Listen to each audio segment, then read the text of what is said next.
we were just trying to figure all that out in this moment as we're just inside this gas station, stressing, wondering what the heck is happening in life, what we're going to do. And then we look at our little girls and they're just so calm. So calm. So they just know unfazed. They know that because we're there, it's fine.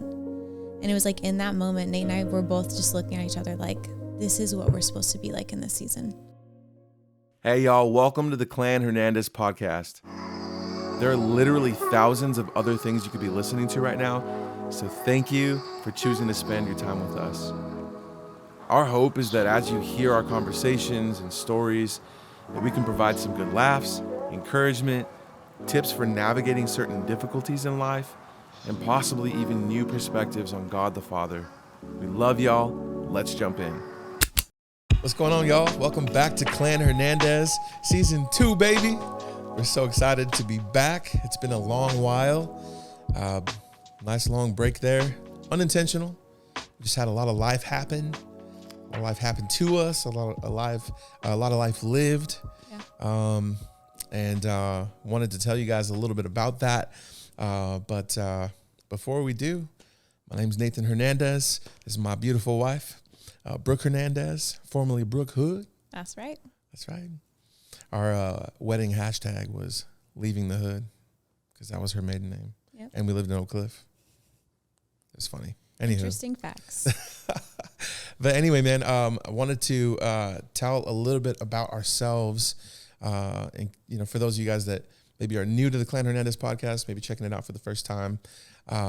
So go ahead and tell us a little bit about you, baby. We'll start us off. Who you are, what do you do, and maybe some hobbies of yours. What's like one of your favorite things to do? Just to give some, background, some perspective. Okay. So obviously I'm Brooke. Obviously.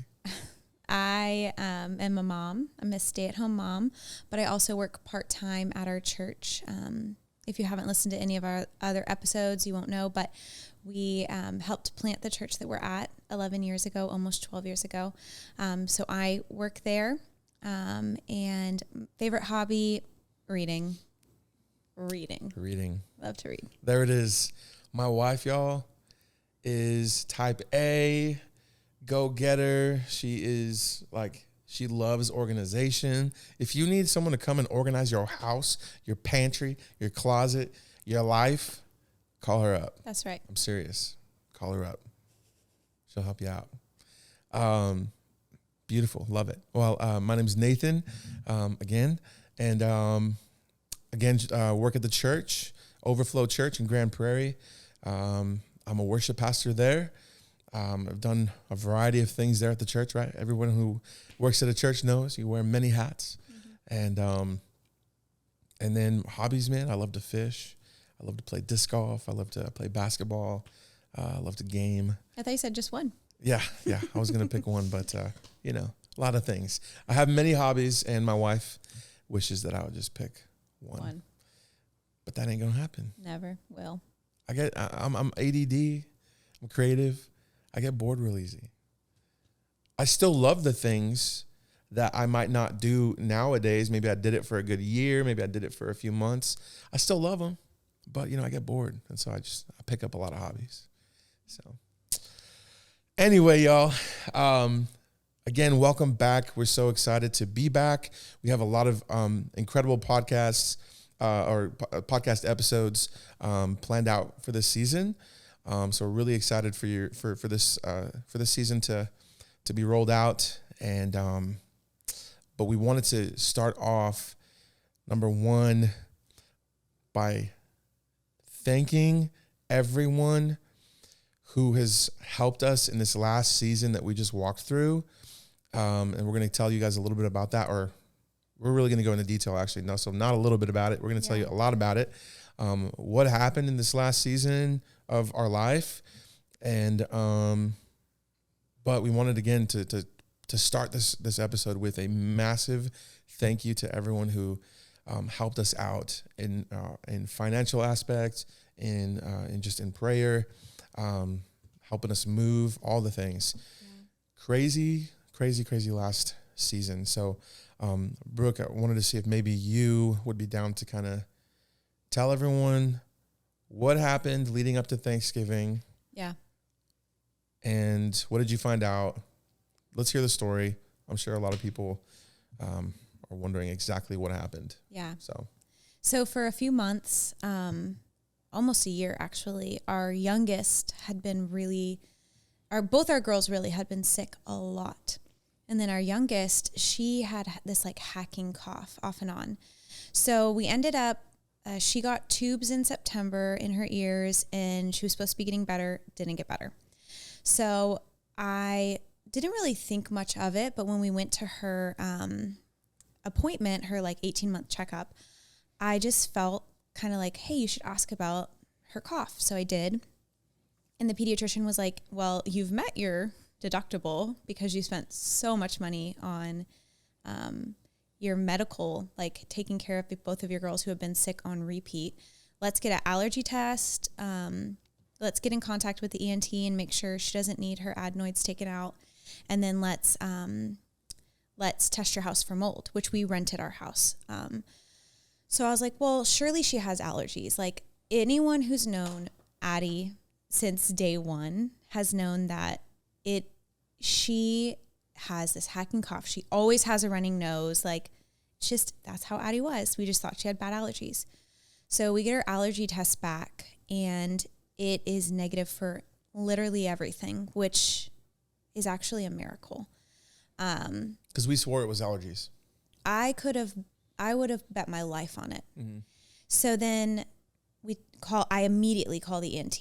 ENT says, nope, she's totally fine. So we get the house tested for mold. The property manager was super on top of it, got it taken care of really quick. We get results that we do have mold in the house in 4 different spots. When we get the results back, there was multiple types, but like not an astronomical amount. But they just tested like the surface mold that they saw. And so our pediatrician then said, hey, we had a follow-up appointment. The pediatrician was like, let's test and see if there's mold in their body, because that will tell us if it's like directly affecting them. And that mold test for the body is like very expensive. Yeah. And so they had recommended for us to test the house out first. Yeah. Because that's typically not as expensive as, Well, especially because we were renting, so right. We didn't pay for it. Mm-hmm. So then, true, 100%. So then when we get the results back, which we weren't going to do it for both girls, we were just going to do it for Addie. But the pediatrician, honestly, she was a godsend. She was like, I'm going to give you both. You can choose to do it for both. You don't have to, but it would be really good for you to know what's in both of them so that we can have a baseline. So I was like, okay. So we get the results back the Friday before Thanksgiving when we were going out of town to New Mexico to be with Nate's family. So we're going to drive there. Typically we fly, but the girls are starting to get above the 2-year age where they fly for free.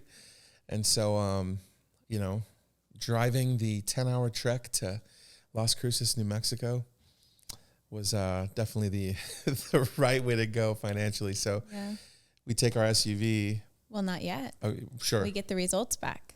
Yes. And I'm at my friend Demi's house, and I'm reading them, and like on paper, I'm like, what is, like, these are terrible results. Mm.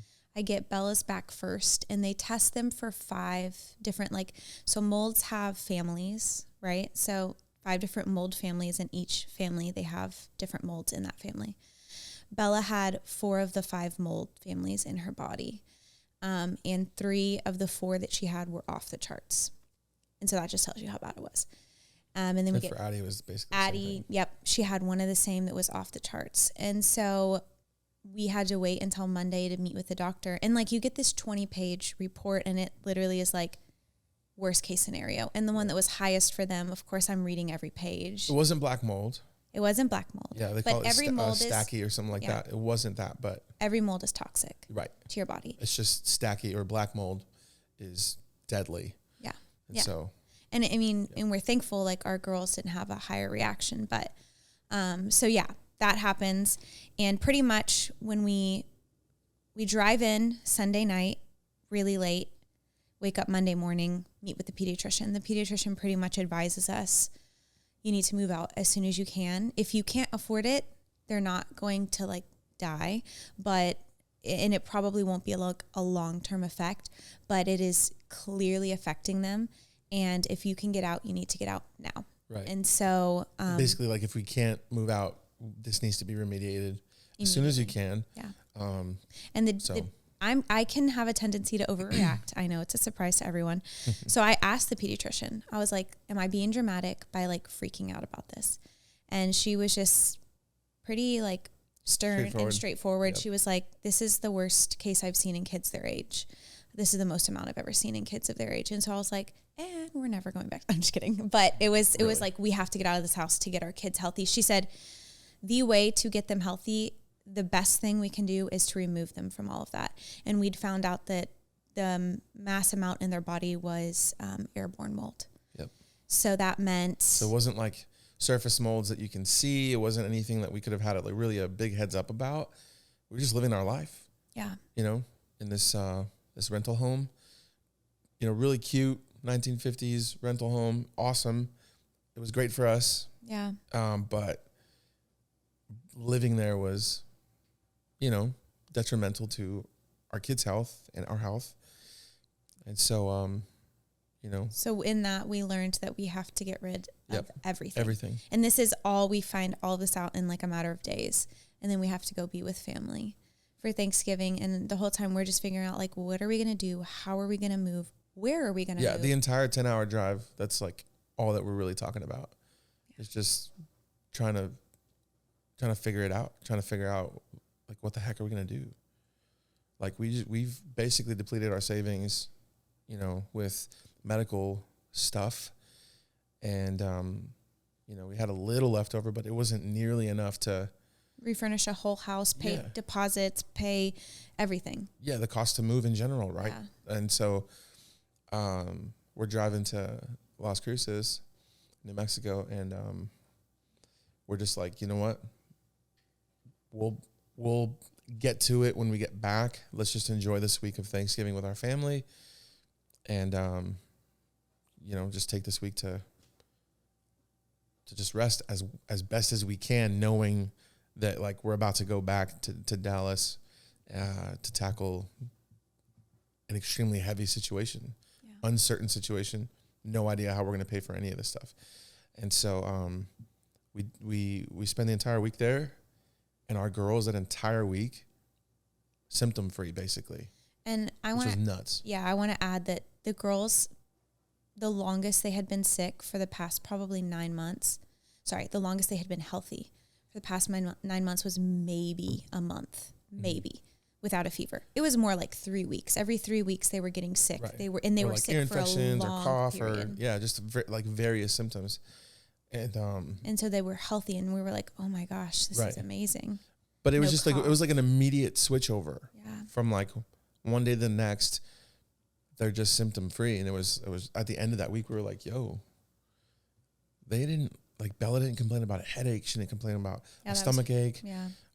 Addie didn't really have a cough. Like she had a little bit of a cough, but not as drastic as it was.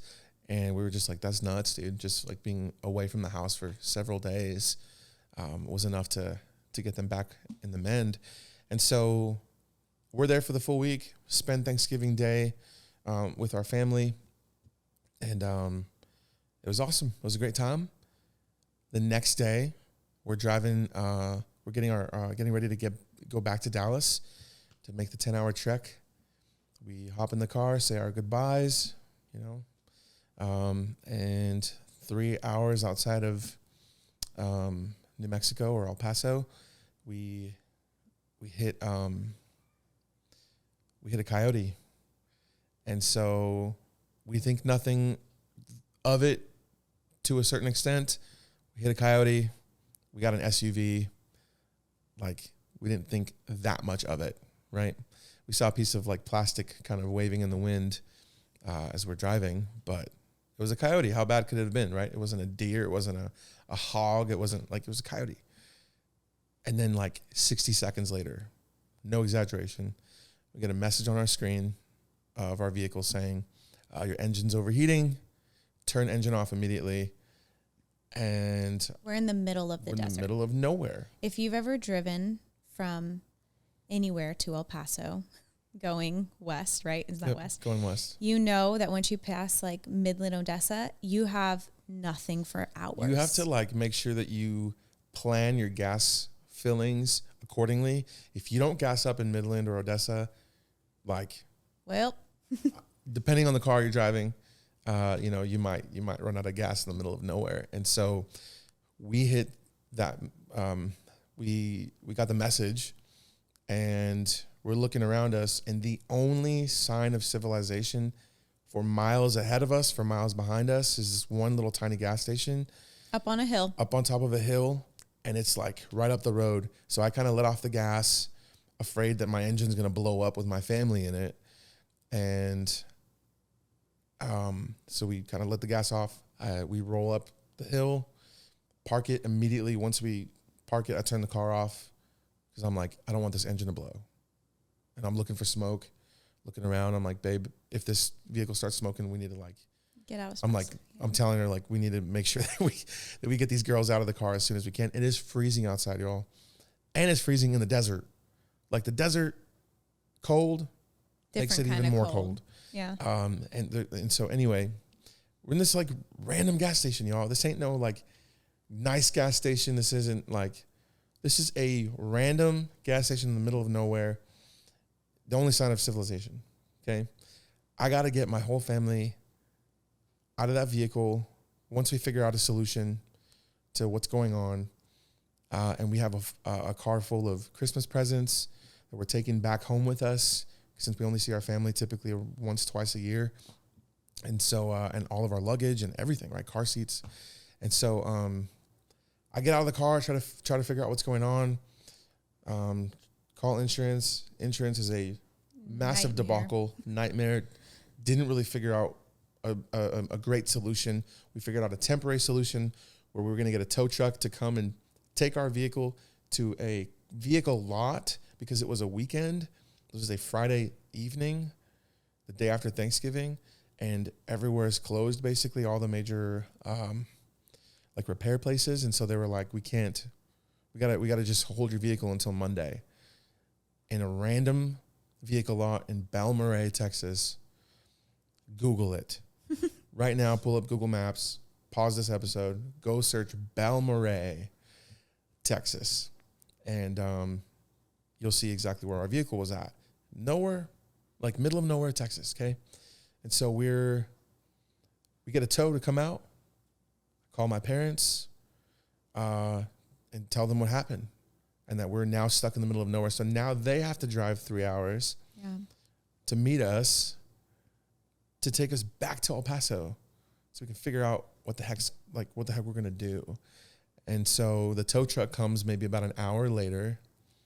That means that we have to take our car seats out, take our luggage out, our essential luggage, because my parents are coming and they don't have the vehicle that they were bringing to hold themselves and all of us, or four people plus luggage. It just didn't have a lot of space for all that. So we had to kind of pick and choose which luggage we were going to leave in the SUV being towed away, and the luggage that we needed, that was vital. How mirroring of our life. So crazy. Like picking and choosing what we had to keep and what we had to get rid of. What we had to get rid of, yeah. That was definitely foreshadowing like what we were about to jump into. And so there's so many details, and so I'm trying to like figure out what details to say and which ones not to say for the sake of time. Yeah, so we go into the gas station. Yep. And our girls are just sitting there living their best life. Time of their life. They are sitting there literally like legs hanging over the edge with their iPad. We have them their sitting tablet. up against, so we have their car seats sitting up against the wall. I'm explaining to the gas station attendant what's going on. Mind you guys, I'd been on the phone with insurance for like 2 hours. Yes. And so the gas station attendants know what's happening. They're being cool about everything. And I tell them, hey, can I bring my family in here? Someone's gonna, we're gonna get towed, and we're waiting on family to come. They're like, oh, do your thing. This is a really sketchy gas station, but the people in there were cool. So I have my kids, my family, in this random sketchy gas station. It's freezing outside. We look like a vagrant, wandering family. Yeah. I got my kids' car seats up against the wall. They're chilling. They're sitting in their car seats. I'm buying them snacks from the gas station, so they're living their life. I'm trying to make it. Brooke and I are trying to make it as like low stress as possible for our girls so that they don't freak out, that, you know, like, why are we here kind of thing. I think Addie's too young to comprehend it still, but I think Belle's she's starting to ask questions, you know, like just in life. Yeah. And so we didn't want to scare her. And so, we got our bags in this gas station up against the wall. People are shopping, right? As they're stopping for gas, getting snacks and whatnot. And we're just waiting, dude.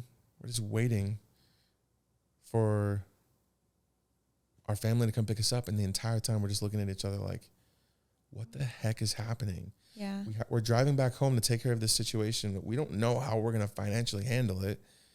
And now our main vehicle, our SUV, is like out of commission. And we have to pay for the tow, and we have to pay for the deductible. And we don't even really know what's going, like, we don't know what's wrong, right? Exactly. Yeah. Like we know what the deductible is going to be. So even if it's going to be over the deductible, like not the biggest deal in the world, but the deductible is still a good $800. The tow was at least going to be $1,000 at least to get it to El Paso, much less to Dallas. And so we were just trying to figure all that out in this moment as we're just inside this gas station, stressing, wondering what the heck is happening in life, what we're going to do. And then we look at our little girls and they're just so calm. So calm. So they just know unfazed. They know that because we're there, it's fine. And it was like in that moment, Nate and I were both just looking at each other like, this is what we're supposed to be like in this season. Are we gonna do we really trust? We were really faced with the question for ourselves, I think for the first time in a while. Yeah. Like, do I really believe that God has our best interest in mind? Do I really believe that he's in control? Not in the sense that he determines everything and like causes every little single thing to happen, because I just don't believe that about the Father, that he causes every single little thing to happen. I think the enemy works in, he comes to steal, kill, and destroy. That's what he does. That's the enemy's job description. That's what Scripture tells us. And that the Father has come to bring life and life abundant. Like, that's his job description. You know what I mean? And so when I see this season of life happening, we're like, it's the first time that me personally, I'm like, I really feel like the enemy's like attacking us. Yeah. I mean, I would say the first time in our marriage that we've ever felt that. Because we're not typically the ones to be like, oh, something bad's happened in our life. It's the devil. I got a flat tire this morning. Oh, the enemy is just really, he could be, but I don't think that that's what's every single bad thing in life is caused by the enemy. I think life happens. Yeah, life happens. We live Maybe you should have checked your air pressure. Yeah, I mean? For sure. Yeah. And so like you ran over a nail, like, you know, and so life happens, but at the same time, we also, I think even as believers, especially non-believers, as humans, I don't think that we like acknowledge enough just how spiritual life is. Yeah. Like, I think life is way more spiritual than we acknowledge. And I think that's mostly a Western thing, or like a Western culture thing. Cause we talk to our missionary friends, we talk to people who live overseas, and it's like the spiritual and the natural are something that are just always intertwined, or always, people are always aware of that stuff. And I think it's just like a Western thing that we're just not as aware of it. And so it's the first time that I'm like, man, I really feel like the enemy's really attacking us. And I'm having this conversation with the Lord, like, Lord, what's going on? And the only thing I can hear him say, just, you know, in my spirit, is just, do you trust me? Yeah. And I mean, same. And it's so interesting in this season. Nate and I both, we were very, especially in New Mexico, we were very like introspective, both of us. Like we didn't really talk much about what we were going to do. It was a lot of like, okay, Lord, like within ourselves, what are we going to, you have to come through. What do you want for us? Like you have to take care of us. Right. Less of you need to take care of me and Nate. Like you have to take care of our kids. And it showed us a lot about who he is. Yep. But I think in this season, it was like, Nate would feel something. I was feeling the exact same thing at the exact same time. It was just confirmation after confirmation after confirmation. And that's the way the Lord does. Yeah. That's the way the Lord does it. He especially in marriage, especially in relationships. Like he will confirm what he's doing and what he's saying to you. And this is one of the major ways that I've seen the Lord personally in my life and how I've learned what his voice is. And that's that. I would say, you know, if you're in that predicament with kind of walking, you know, the spiritual walk, trying to understand, okay, well, how do I know God's voice? Talk to him, pray, read your word, all the things, right? But when you feel like you think you're hearing the Lord tell you something, ask him to confirm it. Yeah. Ask him to confirm it. He loves proving himself. He loves showing himself. And so that's what we were seeing, is that every time I felt like the Lord was telling me something in my own conversations with him, Brooke was doing the same thing on her own. When we would talk about it that week that we were in New Mexico, it was just confirmation. It was awesome. So I'm going to get us back on track. We get the car, we go back to Nate's parents' house. Yeah, my parents finally come and pick us up. And we were also like, how are we going to pay to get back home? We're going to have to fly everyone back home. Yeah. Or we're going to have to get a rental car, but it's going to be really hard to get a one-way rental. It was just a lot. Well, Nate's sister calls us right back, and she was an assistant manager at Enterprise. And she's like, hey, I just talked to my manager. We got you a one-way, and we're going to pay for it. And I was just like, this was actually like, we found out that it was either her last week or she had just finished. She had just finished, and they still gave it to her. Yeah, they still hooked it up with her. And so awesome. it was just like the first time we saw the Lord just like provide for us in that season. In that season, yeah. It was like all the questions of like, Lord, how are we going to get through this? Like, what are you going to do to help us in this season? And it was like, at the end of just like what else could go wrong kind of thing, it was like, here's the first thing I'm going to do. Yeah. So we take care of the rental. We wake up the next morning and we go get our rental, and Nate goes in, and me and the girls are in the car.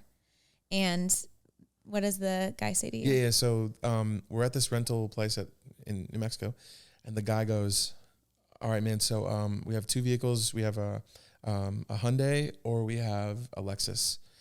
And I was like, is this a trick question or something? Yeah, right.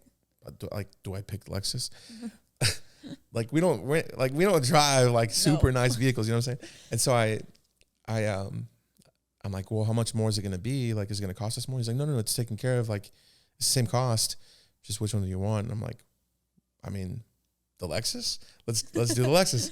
And he's like, that's perfect, because we don't like keeping really nice vehicles on our lot here in Las Cruces, New Mexico. Yeah. He's like, you're actually doing us a favor by taking it to Dallas. And so I'm like, incredible. So we load the family into the Lexus rental to get us back to Dallas. And I just, as I'm like thanking the Lord, I'm like, God, thank you so much that like it's taken care of, and it's a beautiful vehicle. It's nice. 2023, like Lexus. We know it's not going to break down on us. And so, and I feel like the Lord tells me, this is how I'm going to handle this season. You can take the Hyundai. Would have gotten us there. Would have gotten us to Dallas completely fine.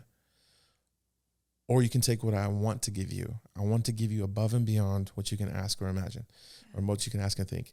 And so I'm like, okay, I don't really know exactly what that's going to look like, but I will trust you. Like, I thank you. And I'm just so grateful in that moment. And little do I know, Brooke's having the same conversation with the Lord. We talk about it later. Yeah. And we're like, that's exactly what the Lord told me. Yeah. You want to kind of give it in your own words? So I just really, like, I got in the car, and it was this beautiful white interior. And I was just like, first of all, please God, don't let my kids mess it up. Also, thank you, Jesus, for this beautiful car. And I felt the Lord just like in my spirit say, you would have taken anything, but I wanted to give you the best. And I was like, and I think I didn't realize that I think I had a lot of poverty mentality until we went through this season. Right. Not in that I'm poor, like monetarily, but like, I don't think that the Lord wants to provide the best for me until we went into this and this season. Almost like the Lord in his provision will give you just enough. Mm-hmm. Like, you know that God could give you his best, and you can only imagine what his best will be, or what God's best can be and what it is. But it's like most of the time through our life, at least, it's always just been like the Lord has provided just enough. Which is and amazing. It's enough. Yeah. It's just enough. Yeah. But when you kind of go through life thinking that God is only ever going to provide just enough, like it puts you in this weird position where like it feels weird to receive when he gives you abundantly. And it's like, I think we're also afraid to like almost step into the prosperity gospel, the whole prosperity doctrine, all that stuff. Like, we don't want to think of our God as this God who is always just going to just lavish us, because he doesn't, right? That's just not, I'm not a prosperity gospel believer. My wife's not a prosperity gospel believer, but we're also not poverty gospel believers. You know, our pastor says that all the time. Like, we don't believe in prosperity gospel, but we don't also believe in poverty gospel. Like, we are heirs. We are sons and daughters. This is our identity. We're heirs. And so how good do we believe our God is? And so we had to wrestle with that question in this season heavily. And so this was just like one of the first instances that we saw of it. And so just to kind of get us back on track in the story, because we don't want this to go super long, we're driving back to Dallas, the 10-hour trek. We make it to Dallas. It's around 11 something p.m. We stopped in El Paso to meet up with some family. And so anyway, we got back to Dallas around 11 p.m. We go to sleep. This is a Friday night. No, it's not. It's a Saturday night. Oh, sorry. Yeah, the first attempt was Friday. Yep. Crash. Saturday, we wake up. We go get the rental. We make it back to Dallas, late p.m. Late night in the p.m. And we go to sleep. Sunday morning comes around. We drop off the rental before church. We hop in my little rinky-dink black but it's just car. enough to fit us. Just enough to fit, our Thank you, Jesus, we had that family. car. Yeah. Old Faithful, we call him. Yeah, Old Faithful. And so we drive to church. We do church. That evening, I have my first show with Matt Baird at our church. And the next morning, I fly to Baton Rouge for work. Keep consideration, guys, that this entire time that we're driving back, we know that we're driving back to a situation where we don't know where we're going to move to. We don't know how we're going to get rid of all the things that we own, every couch, every bed. We had to get rid of, I don't know if we got like really into that. We had to get rid of everything except for clothes and shoes for the most part. Everything that can't be washed thoroughly to actually get rid of mold, airborne mold that you can't see, by the way. We just had to get rid of. We were advised to get rid of it. And so every stuffed animal, every wooden toy, every wooden piece of furniture that we had, which was a lot, 90% of the furniture we owned was all wooden.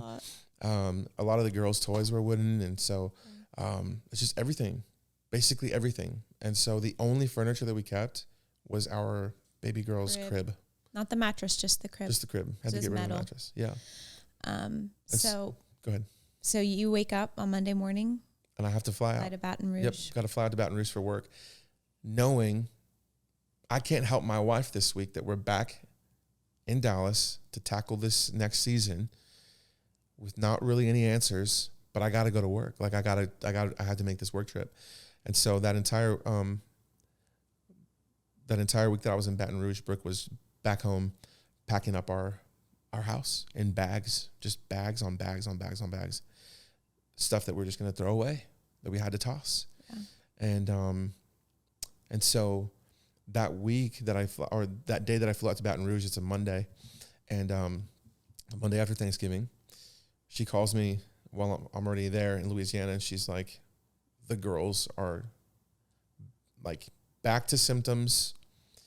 Addie's cough was so bad that she was gagging herself. I don't know if those of you guys who have kids and maybe you've experienced that before, coughing so much where she's gagging herself. I couldn't even get her dressed because she couldn't catch a breath. Yeah. And so I was just like, you know what?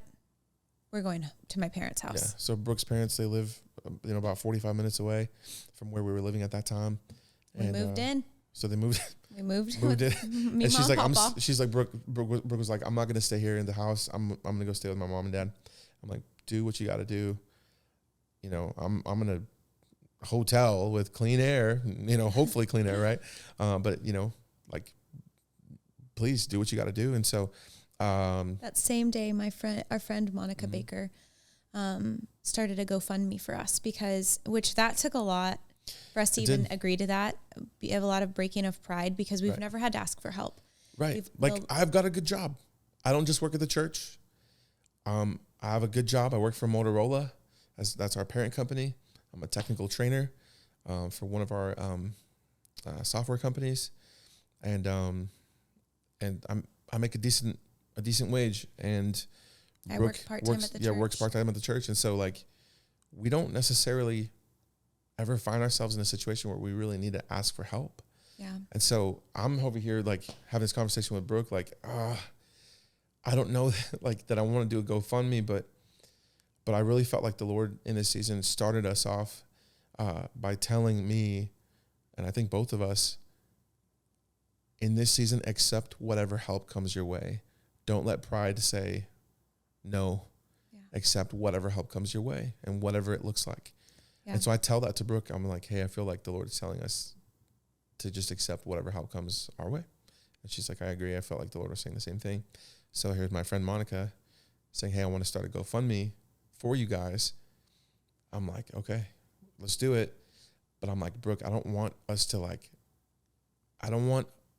to do the GoFundMe with a goal number visible, because I know that people can get weird about like, oh, why do they need that much? Or vice versa. Oh, they already met their goal. Oh, they already met their goal. Need more help. And so I was like, okay, Brooke, let's just sit down and let's talk about numbers. Like, what do we need to recoup everything? Moving costs, now tow costs and all the things, and furniture and all the things. I'm like, what do we need to like recoup this season? And we came up with 8,000. We felt like 8,000 was exactly what we needed. Sufficient, yeah. We told our friends who live in New York this week, and they were like, just 8? They were like, we were like 30,000. Out here in New York, it'd be like 30,000. And so we were like, 8,000 was just enough to like recoup us. Every piece of furniture, moving costs, all the things. And so on Monday she posted it. Well, Nate was already in Baton Rouge. I was driving to meet with my mom. Mm-hmm. And so I'm having this conversation with the Lord. Again, conversations galore in this season with the Lord. And I'm just like, God, like you have to provide. Like, and honestly, guys, I'm thinking that like we're not going to meet $8,000. No like way. There's just no, like, we can't raise that. Well, and it was also like right around Christmas. And so logically I'm like, people aren't going to have, like not in a mean way, but just people aren't going to have the funds. We don't in this season have the funds. Mm-hmm.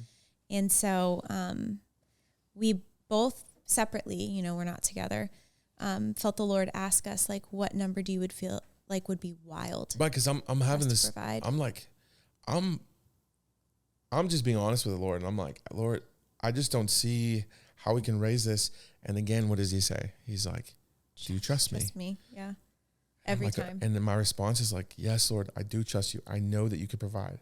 I know that number is like, a drop in the ocean. It's dust to you.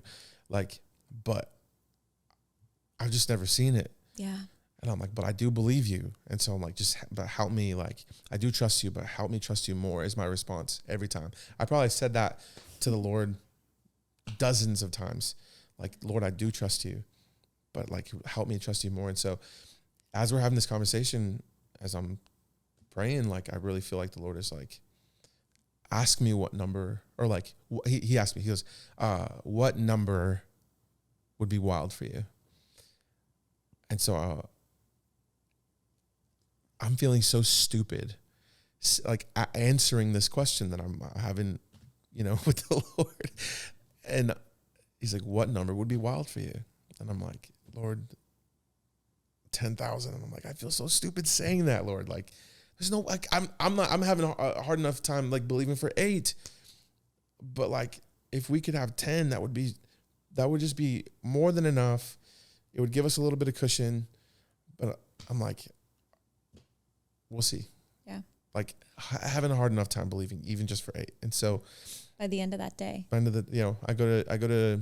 get ready for bed, and again, the GoFundMe is already launched, and I'm getting ready for bed, and I check back in before I go to sleep, and I think we were like $300 away from 10. Yeah. Which was wild. This was GoFundMe, but also just some people sent us like directly because they GoFundMe takes GoFundMe money. takes a percentage. So it was just in that one day. It wasn't even 24 hours. It wasn't even 24 hours, dude. The Lord just was like. And again, it went back to the thing that we felt he said about the rental car thing. Again, guys, we're not materialistic in that sense of just like, oh, you know, go to Lexus and oh, you know, money. Like that's just not us. You go check out the cars that we drive. We don't drive like super nice cars, you know. We live within our means. And so here we are. I'm seeing what came in less than a day. And the Lord reminds me of what he told us about the rental car. I can give you just enough. You can settle for the Hyundai. That'll get you home, and it'll be enough to get you guys home, and you'll be so grateful for it. Or I can, what did you say that he told you? I felt like he was saying, you would have taken anything, but right. I wanted to give you the best. And so here we are. It's like, not only would you have accepted 8, I'm going to also give you more. Above and beyond whatever you could ask or imagine. Right. Scripture. And again, he said, this is how I'm going to handle this season for you. Yeah. And I'm just like, I'm baffled, dude. Yeah. And that's just day 1. And so then Nate comes back Thursday. I'm going to try to get Yes, please.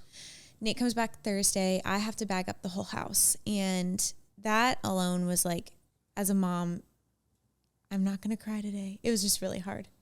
Because we struggled. If you've listened to our last podcast, we struggled with infertility.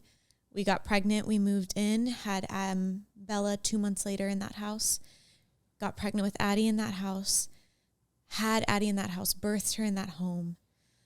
All of their toys are there. All of their things are there. It's where we started our family.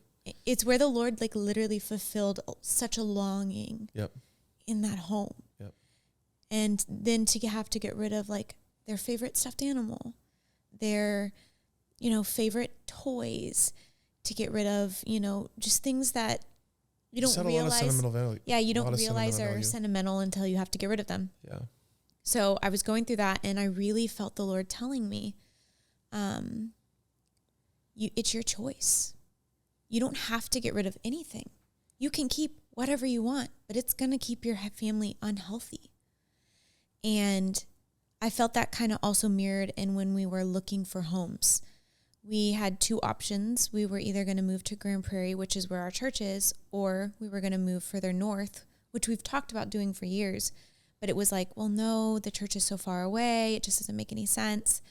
From where we lived in Dallas, Grand Prairie, our church specifically, was a 30-minute flat drive. So it was just 30 minutes flat would get us there. And then to your work, 30 minutes. And 30 minutes to my work. So it's very central. So, but if we moved to Grand Prairie, it'd be further away from his work. It'd take me over an hour to get to work.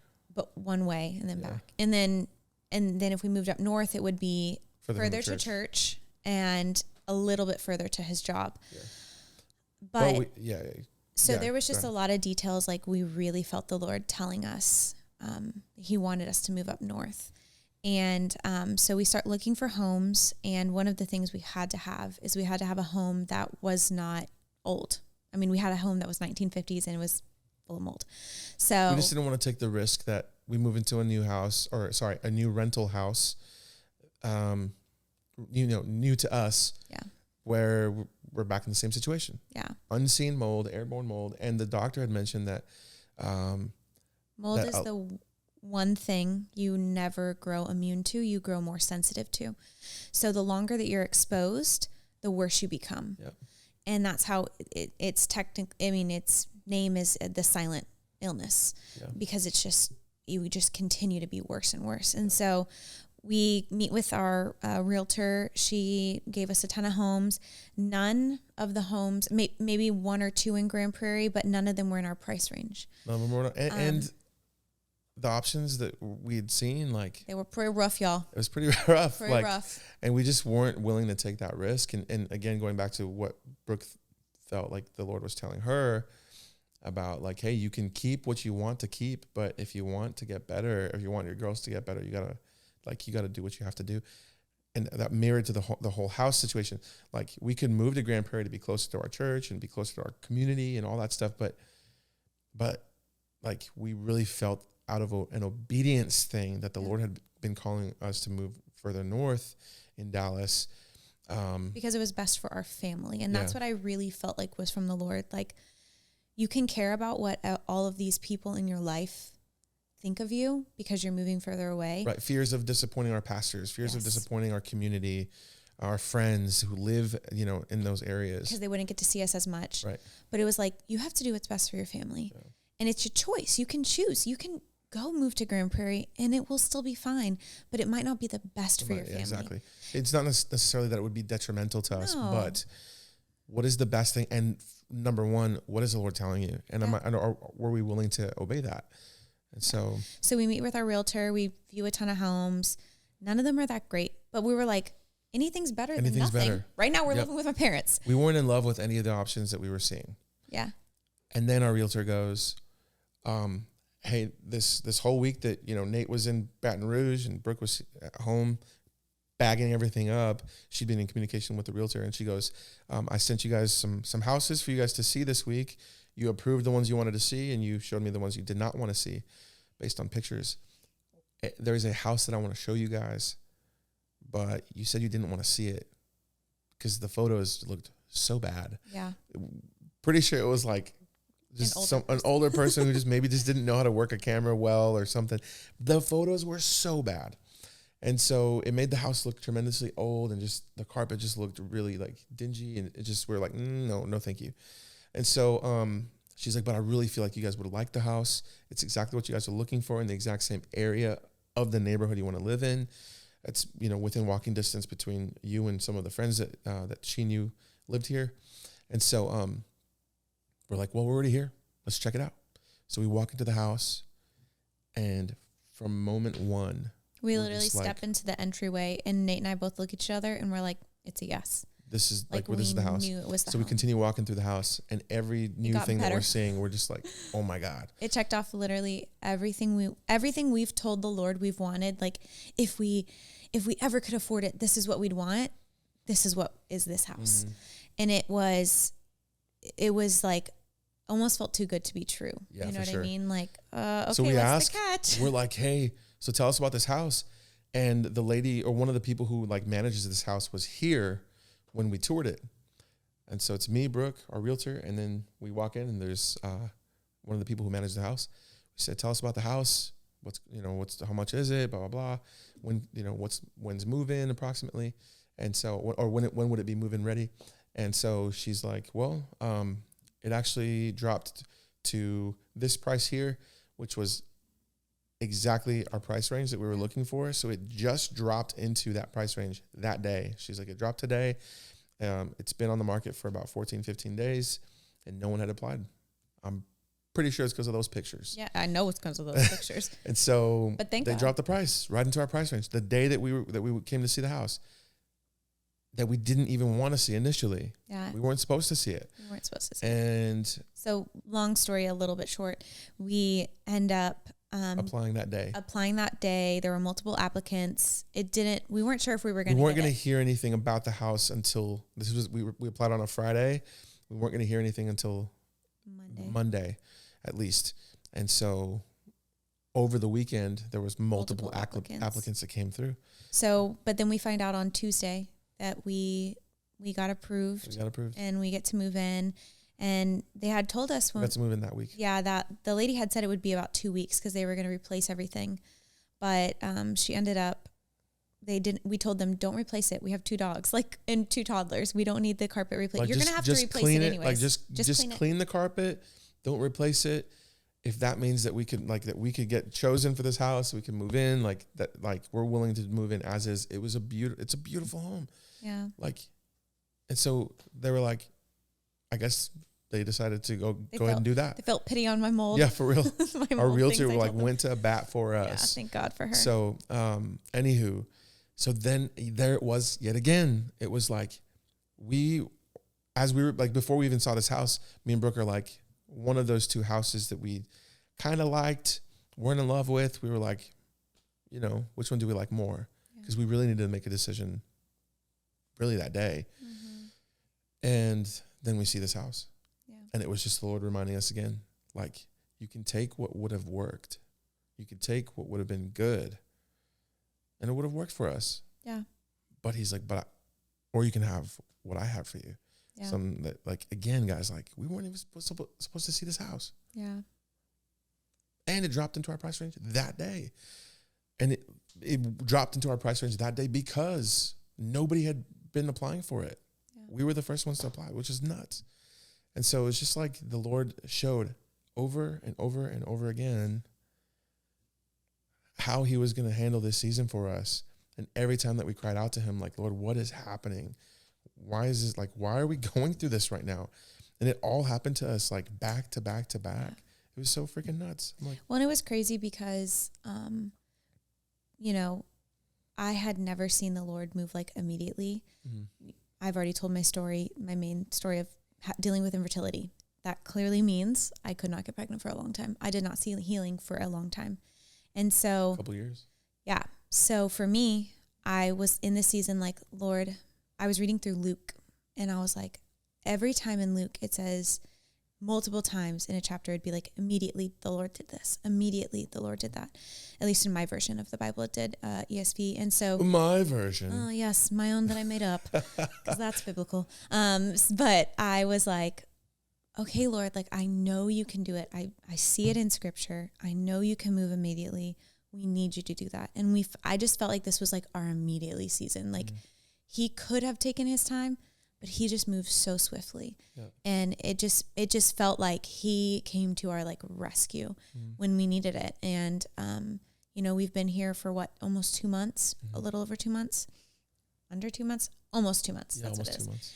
And our kids have not been sick, and it is cold and flu season. Mm-hmm. And they go to church. They stay in church because we're on staff. I mean, they're there for hours, and they have to be in the kid area, and, like, kids are nasty. And we have a ton of friends that have kids, so they're always around kids. Yeah. You know what I'm saying? And they've been able to, like, maintain a healthy body. When we first moved in, every time I'd pick up Addie for the first 2 weeks. Some of you guys are probably like, oh, it's only been 2 months that they've lived in this house. Like, of course, but it's like they were getting sick that often. No, they were getting sick like every few weeks. Yeah. And so sorry, that was our washer. So I would always, like, go to pick up Addie, and as I'd put her on me, I'd be like, she's going to have a fever. I just know she's going to have a fever, because that's what my life had been for the last year. And she hasn't. She's not had a fever. She doesn't have her bangs stuck in her snot like she always used to, like, she doesn't have a hacking cough where people look at her like she's got some plague, which, especially right after COVID, man. Dude, yeah. So it's just been such a blessing. And I think one of the coolest things is Nate and I really felt like in this season, Nate was supposed to move into a lot that he, feels called to, which is songwriting. And if you follow him on social media, like, he's working on making an EP. But it was really hard for him to go to work and then come home and then drive all the way up here after the girls went to bed to record his EP, to then come home. And it was just so much. So background is that the guy who's recording my EP, his name's Chris Martin. He lives in this neighborhood, him and his wife and his family. And his wife is one of my best friends. Right. And then one of my other best friends and his wife, who's best friends with Brooke as well, does Pen My Love with me, which we talked about in the last season. They live in this neighborhood as well. I've got multiple friends who live within about 5 to 10 minutes on top of that. And so it's like we felt like we were giving up our community, but the Lord was like, you have a community here too. Right. It's not that we're leaving our other community, but he took care of us. Right. And, like, you're not going to be lonely. You're not going to be alone. But it was just it was an obedience move for us to move out here, to be, like, to make the decision to start, like, pursuing what I feel like he's been calling me to do for years and years, guys. I was just kind of like, You were pursuing it, but it wasn't like fully. Yeah, it wasn't a full pursuit because I felt like I couldn't fully pursue because of how far, how far the community was from where we lived. But just on top of that, just fear of, just insecurities and comparison and all that stuff of just like, why, like, I'm hearing things like, no, I'm not, like, songwriting is, I'm not I can't be a good songwriter. I don't have the best voice in the world. I don't have, I'm not a producer. I can't just like sit down and, bang out a bunch of songs. Like, but the Lord had been telling me year after year after year, not just in myself and my own prayer times, but confirmed through like, oh man, so many people since like 2011, since 2011. Yeah. Even before that, really. But like, really the encouragements, prophetic words, like words of knowledge, over and over and over and over. Just constantly the Lord reminding me, write songs. And we just really felt in this season it was time to move into that. He felt it, I felt it. And it was like the moment almost that we started saying we were going to move into it is when all of this happened. And that's how we just were like, okay, like now I know. This has to be like this is what we have to be doing. An actual spiritual attack versus just life happening is because of our yes. Yeah. Pushing aside, like trying to set aside possible disappointment of our pastors, possible disappointment of our community, moving away from our friends and family who lived really close to us, like within easy driving distance, like saying yes to the difficult thing of moving further north so that I can start pursuing some of the things that I felt like the Lord was calling me to do so that Brooke could be closer to, a community of her friends, like saying yes to that despite the fears. Yeah. Boom. Our life gets flipped. Flipped upside down, dude. But nuts. Do you care if I tell about the name of the city? Oh, please. Okay. So then the coolest thing is, the name of the town that we moved to is Providence. And Providence Village. Providence means the basically just means like supernatural provision. Yeah. Providence. And when I looked it up, one of the times it was like supernatural like safety that the Lord like protects, supernatural protection. That's what it was. And I remember just being like, yes, like that's the exact thing that our family needs in this season. Right. Well, because scripture tells us that he is the, like, vengeance is his, and that he brings justice. And like, I've just never really had to see that in my own life. It's interesting you even brought that up because I had felt the Lord telling me to pray a psalm over the girls. It was like 2 weeks before we left to go to New Mexico. And in it's a psalm of David and when he's fleeing from Saul. And he says, like, he's talking about you'll avenge my enemies and all these things about his enemies. And I remember thinking, why the heck am I reading over this over my 1 and 3-year-old? And then like 2 weeks later, I was like, yes, Lord, yes, protect us. Like, take care of the enemy. Like, squish him under your feet. Just like don't take care of him, but like take care of him. Yeah, you know what I mean? So it was just such a sweet ending. Every time we drive into the neighborhood, it says Providence. We're right by the sign that says Providence, and every time I'm just like, well, and like when we were in El Paso, a small little detail, one of El Paso's like main hospitals, right? Hospitals and like medical whatever, it's called Providence. And so I've lived there my entire life, and it's just like any other business that you just drive by every day. Like, it's just like, it becomes backdrop. But I remember as we were there passing through, because you got to go through El Paso to get to New Mexico, to Las Cruces. And we would drive that because I have family in El Paso, but also my immediate family lives in Las Cruces. We make that trek multiple times that week. And every single time, Providence. And it was just like, like I grew up around it, but it just becomes backdrop. But that week it wasn't. It was like, and it was lit up. She wasn't ever used to it because she's not from El Paso. And so she's seeing Providence, like all these little, medical businesses and hospitals and whatnot. And it's like, and we're praying, and we're just kind of asking the Lord, like, what's next for us? Providence.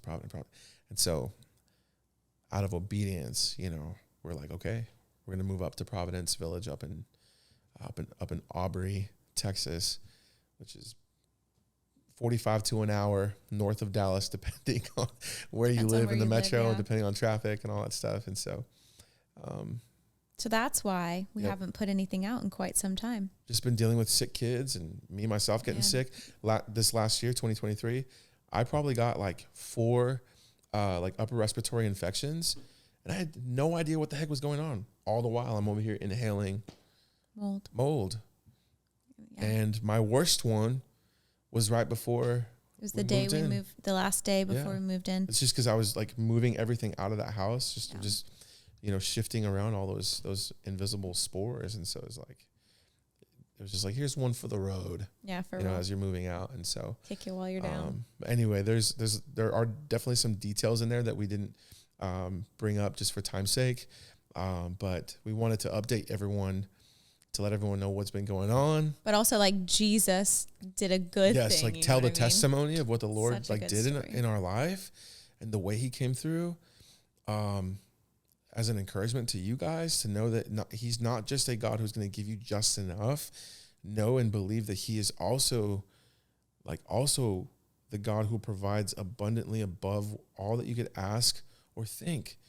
Like, he is that. Yeah. Is that going to be what he does for you every single season? Probably not. In most seasons, his just enough is enough. And it's enough. But know and believe, continue to contend and believe, that he is who he says he is. And especially if you feel like it's an attack that the enemy is bringing upon your life, know and trust that he is your provider. He knows exactly what you're going through. And, we have no need to worry. We have no need to worry. That's right. Look at the birds of the air. Yeah. Look at the Does fields. He not provide for them? Right. The flowers of the field, And so this season had been a big test of that. Do I actually believe that? And so, yes, the answer is yes, wholeheartedly. We do. 1,000%. And so, anywho, we just wanted to, again, thank every single person. We still have to go through GoFundMe to see all the names that are viewable, all the people who, chose not to hide themselves, see who gave and try to figure out a way to thank every single person who gave, everyone who gave outside of GoFundMe. Yeah. But man, if you're listening to this and you gave, whether anonymously or not, yes, we are so grateful. I can't even put into words how grateful we are that you would have been willing to help our family out like that this last season. So a big thank you to everyone who gave, everyone who prayed for us, everyone who called and checked in to encourage us with your faith. And I as a dad really needed that. And so a big thank you. And welcome back to season 2. Welcome back. We're so excited, like I said, about everything we got coming up. So check back in for the next episode. Yep. We're going to be posting episodes every week, just as we did last season.